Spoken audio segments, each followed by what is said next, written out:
bunch of sounds, like the nurse was like running to the room or something like that. Yo, I'm ready to have this baby.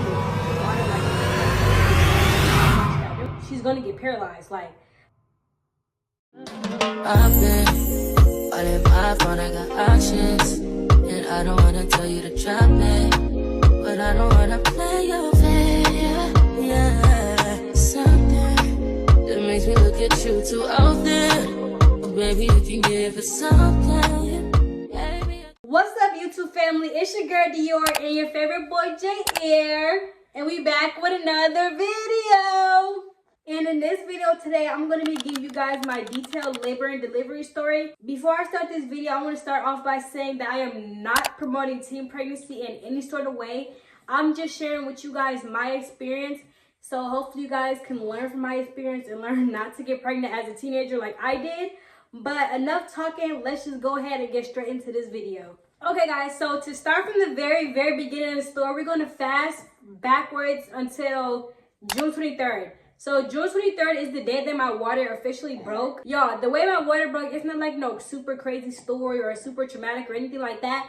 I literally was, my mom called me into her room, right? So, you know, when I was pregnant, y'all, I was super duper lazy, like super lazy. So when my mom called me inside her room, I instantly just laid on her bed. So I like low-key like jumped on her bed a little bit, like I jumped backwards a little bit on her bed.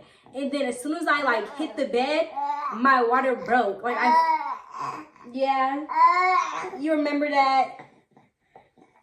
I felt my water broke. Like in like the movie and stuff like that, it's like a big old gush. But for me, it wasn't like a big gush. Like it honestly like was like pee. Like it felt like I was peeing on myself for a little bit. So I'm like, what the heck? Like, is my water breaking right now? So it's like it was coming out a little bit, but then it would come out a lot. Like it was weird. Okay, y'all. Then so basically, as soon as my water broke, I screamed my mom's name. I was like, Mom. She was like, what? I was like, Mom. She was like, what? Because like I feel like she knew that my water broke, but like I couldn't say it out of my mouth because I was just in so much disbelief that like my water just broke. Like all this other time, I'm like, oh, I can't wait for my water to broke. I can't wait to go into labor. I can't wait to have this baby. But once it was actually time, y'all, I was scared. I was like, Mom, my water just broke. Like, she was like, what? I was like, yes, my water just broke. She was like, are you sure you didn't just pee yourself? I was like, Mom, like, it's still coming out because at the time, it was just leaking out. Like, it wasn't stopping. It wasn't like drizzle, y'all. It was leaking out. So I'm like, Mom, my water just broke. Like, she's panicking because my mom has 4 kids and all her kids, like, she all got induced. Like, she never, like, her water never broke on her own. So she didn't know what that meant for me. Like, if that meant I was going to labor right now, like, she didn't know. So I'm like, yes, Mom. She like put a pad on just to make sure like it's actually your water that broke and not like, you know, you peeing yourself. So I put the pad on and basically, y'all, in a moment, I lucky was like, damn, because I wasn't ready. Like, I didn't shave. Like, my hair wasn't done. I was supposed to get like labor braids and stuff like that, y'all. Y'all see, like, I'm gonna put a picture in what my hair looked like when I went into labor or after I had my baby, y'all. I had a whole ponytail, just like a fluffy ponytail. Ponytail was like sweated out, y'all. It was bad. So I'm like, let me do my hair real quick. Like, I'm not gonna give birth in a freaking bonnet. Like, I was like, I didn't get to shave. I didn't get waxed. Like, hair not even done. I was like, really, JR? This is the time you choose to break my water? So yeah, I put the pad on. Obviously, it was still leaking. So I was like, Mom, like, let's go to the hospital. Like, it's still leaking. She's like, okay, sure. So before we went to the hospital, I put my hair in the ponytail. Well, I had my mom help me because I was low-key weak and I was just like, I just couldn't do it. So she put my hair in a ponytail and I was like, should I try like to pack a bag for like, you know, yeah, so did the ponytail. Then I was like, okay, like it's time to go to the hospital. So before we went to the hospital, I have a little brother who was 5 years old at the time. So he couldn't come to the hospital with us, if y'all know.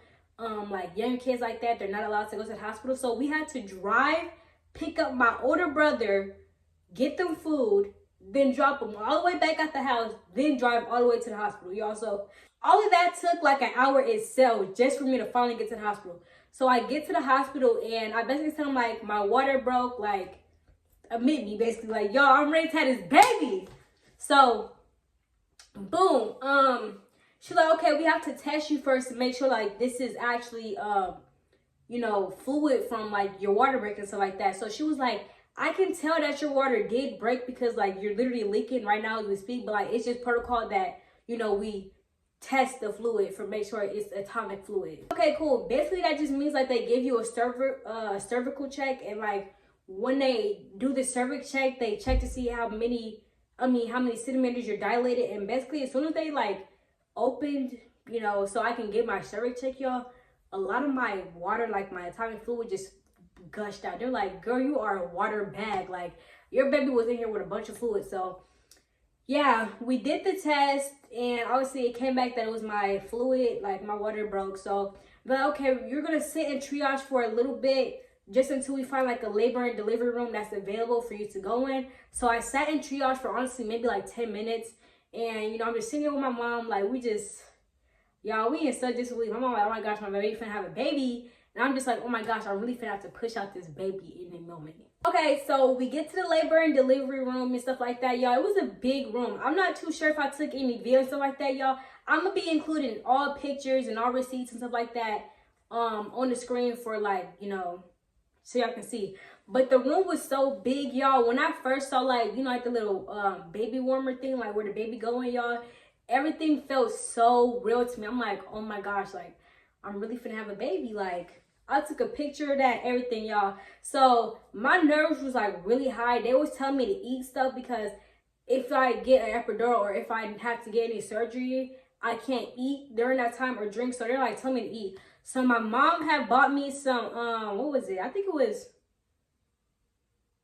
y'all can't remember what that place was called, but I'm gonna put it on the screen. Like, I cannot remember what that place is called for the life of me. So yeah, my mom got me that. I'm pretty sure I got like some chicken strips or something like that. I probably ate one chicken strip and a few fries, honestly, because I was like, my nerves were so high that I wasn't even hungry. So boom, I got that, and then they put me on like a little ball to like roll on and stuff like that, like roll hips and all that. So I was on the ball for maybe like a couple of minutes before I actually started feeling my contractions start. So I'm like, dang, like this definitely just worked. So I started laying in the bed, and then my contractions really just started getting stronger and stronger and stronger.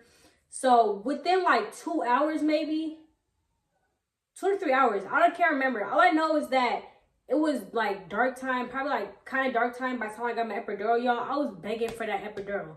When I said I was begging for the epidural. I'm like, please, like, she's like, you have one more person in front of you, then it's your turn. I'm like, oh my gosh, please tell them to hurry up, y'all. Those epidurals ain't nothing to play with. Trust me, they're nothing to play with. I was in so much pain. I'm like, please just give me this epidural, y'all. I'm scared of needles, and I was begging for the epidural. It was that bad. Okay, so boom, now it's time for me to get the epidural. Obviously, my mom was in a room with me, and I basically had to like slouch over and look at my mom. And I guess like when the anesthesiologist, whatever they call it, got the needle out, I saw my mom's face. She was like, and I saw her looking at the needle, so I started panicking because, y'all, I'm already scared of needles. Everybody knows it's like scared of shots, all of this. Like when I had to get like, I think it's called like a Tdap shot or something like that. When I was pregnant, y'all, I was super scared. Like I couldn't even look at it. Like I literally had to get the shot in my butt because I can't deal with shots. So before they give you epidural, they give you a numbing shot, which is like, they're like, oh, it just feels like a little bee sting. As soon as they put that numbing shot in my back, y'all, I jumped. I was like, oh! The anesthesiologist was like, to my mom, she was like, I don't know if she can get this. Like, I didn't even start the epidural yet, and she's already moving. And if she keeps moving, like, she's going to get paralyzed. Like, so they're telling me this. Mom's like, Dior, just be calm. Like, just look at me. Just be calm. So I'm like, okay, I just got to be cool, calm, collected. So I try my best to, like, not move stuff like that. Obviously, I was moving a little bit, but not too much to the point where I was going to get freaking paralyzed. So the epidural, for me, it hurted. I don't know what everybody was talking about. Oh, it don't hurt because, your contractions be hurting more. It hurt to me. But it definitely was worth it because when I say y'all, I was chilling in there. Like, ain't no more pain. No, nothing. Like, I was in there chilling after I got that epidural. So, got the epidural. Boom, I have my catheter and all that extra stuff. So, once you get the epidural, you're paralyzed from, what they call it? Numb. You're numb or paralyzed, whatever, for your waist down. So you can't move your legs. You can't get up, anything like that. So your legs feel super heavy. Now, obviously, when you're having a baby, they give you like regular cervix checks to see how far you are dilated. once you're 10 centimeters dilated, that's when you're ready to push. But so for some reason, my cervix checks was hurting really bad. Like, they never hurt this bad before. So they were like, we're going to have to give you something, because I literally was crying. Like, I was pushing the doctor's hands away and stuff like that. So they're like, we're going to give you something. And what they ended up giving me was, I don't even know if I can say it on YouTube, but medical, which basically helps. Like, you don't feel anything. Like, you literally feel like you're floating on a cloud. So when I got that, y'all, I was so dazed out of it. Like, it was crazy, y'all. But it actually worked. So the whole rest of the time I got my cervix checks, y'all, I didn't even feel it because of that F. So yeah, my labor, honestly, I was laboring for about 24 hours, y'all. My water broke at like 11 maybe on June 23rd, and I didn't have Jair until June 24th at 1:10 p.m. So keep that in mind. So throughout the night, they ended up giving me a Foley balloon, and I ended up getting put on Pitocin. But unfortunately, the Pitocin was making Jair's heart rate drop very concerningly. So I had to get taken off of the Pitocin, which was fine by me, because they're like, you're still dilating normally and stuff like that. We just wanted to give you one so you could help you dilate faster. So got off of the Pitocin, which was very good, y'all. It could have been really bad if they didn't catch that. But they had like these machines that was like monitoring Jair's heartbeat, obviously. So they would see when like his heartbeat would drop. And it would be like a bunch of sounds. Like the nurses was like running to the room and stuff like that. So they had to take me off the Pitocin. I got off the Pitocin, and then they gave me a Foley balloon, which is basically like a balloon that like basically gets you to about 4 centimeters dilated. It blows up inside your cervix, if that's what it's called, or whatever like that. And yeah, people say it hurt. It kind of hurted, but it wasn't too bad. Like, it more felt like uncomfortable. So when my Foley balloon was done, it kept popping inside of me, y'all. And I was like, ooh, like this low-key hurts. So I had to call the nurse. I'm like, I think my balloon is done, because it keep popping inside of me. Like, it popped like twice, and it hurted so bad. So yeah, the Foley balloon, it's not that bad for what people say, but you know, it definitely doesn't feel the best. I'm gonna say that. Not too much really happened the whole time, throughout the nighttime and the morning time, y'all. My doctor, my nurses, y'all, they were all super duper sweet to me, y'all. So sweet. So by the morning time, they let me get like a few chicken broth and like some like drinks, because they're like, you're doing good. Like, we don't think you're gonna need any surgery or like emergency C-section like that. So they let me drink. So guys, the drinks did in fact get me full, and I'm so grateful for that, y'all, because I actually started to get hungry.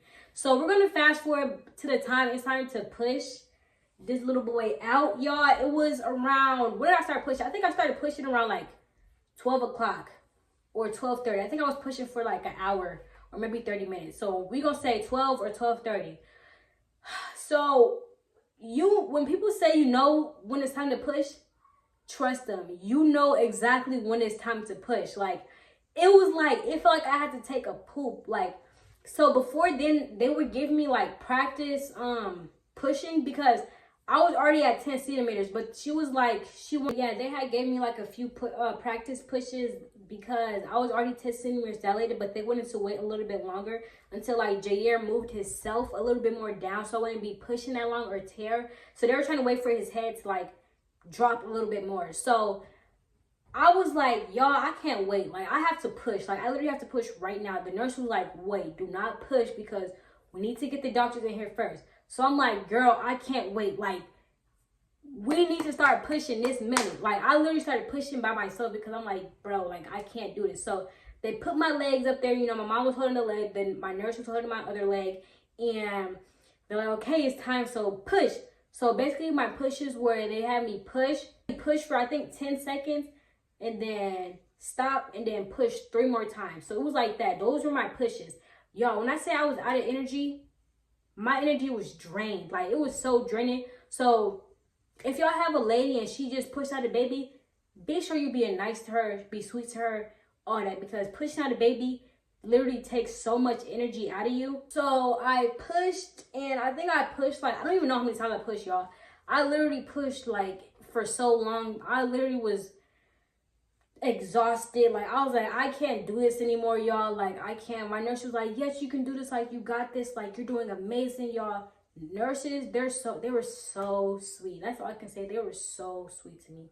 So, you know, everybody was aware of my age and stuff like that. Some probably would be a little bit judgmental, but my nurse who was helping me push, amazing. I literally loved her so much. I know I'm low-key jumping like a little bit throughout this story because I don't want to make this story time a little bit like super long. But if I want like a super detailed one, just comment down below, because I'm not trying to make this video too long because I have to edit it and I'm not trying to drop it the same day I'm filming it. So yeah, so I pushed him out, and then when I pushed Jair out, y'all, it's like his obviously like their head come out first, then like their shoulders come out with the rest. Like, it feels so weird. Like, it's like, I don't even know how to explain it, y'all, but it felt so good. It's like my stomach felt like it just instantly like went down. Like, it just felt super duper weird. So, you know, Jair came out, you know, he came out crying. Obviously, my baby, such a crybaby, y'all. He's such a crybaby. They put him on my chest, and I was just in so much love. Like, I was just like, wow, like, this is really my baby. But then I started disassociating a little bit because I was like, it was weird. Like, it didn't feel like a real moment to me. Like, it felt super fake. So yeah, I was like really dissociated. Y'all know, like, that first hour of your baby's life is really important to bond with them. So we did skin to skin time together. And then after that, they, you know, took his footprints, stuff like that. They had him in like the baby heater. They put his diaper on. They weighed him. He came out 7 pounds, 2 ounces, y'all, my little medium-ish baby. So after that was done, y'all, I had to go to the bathroom for this the first time. It's like, I don't know if they took like my stuff out, like my epidural, my catheter out and stuff like that, but I had to pee really bad. I went to the bathroom, y'all, and as soon as I got up, because I had been laying down for like hours.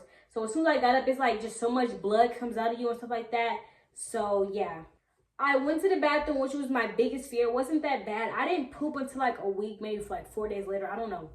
Okay. So I went to the bathroom, wasn't that bad, and then they put me in a wheelchair, and I went ahead and went over to recovery or whatever it's called, like postpartum, the unit. So we went there, and there honestly was just me and Jair chilling. You know, they took care of me, y'all. That probably was my favorite part of like my labor and delivery experience, was like being in the hospital. They take care of you and they help you with the baby and stuff like that, y'all.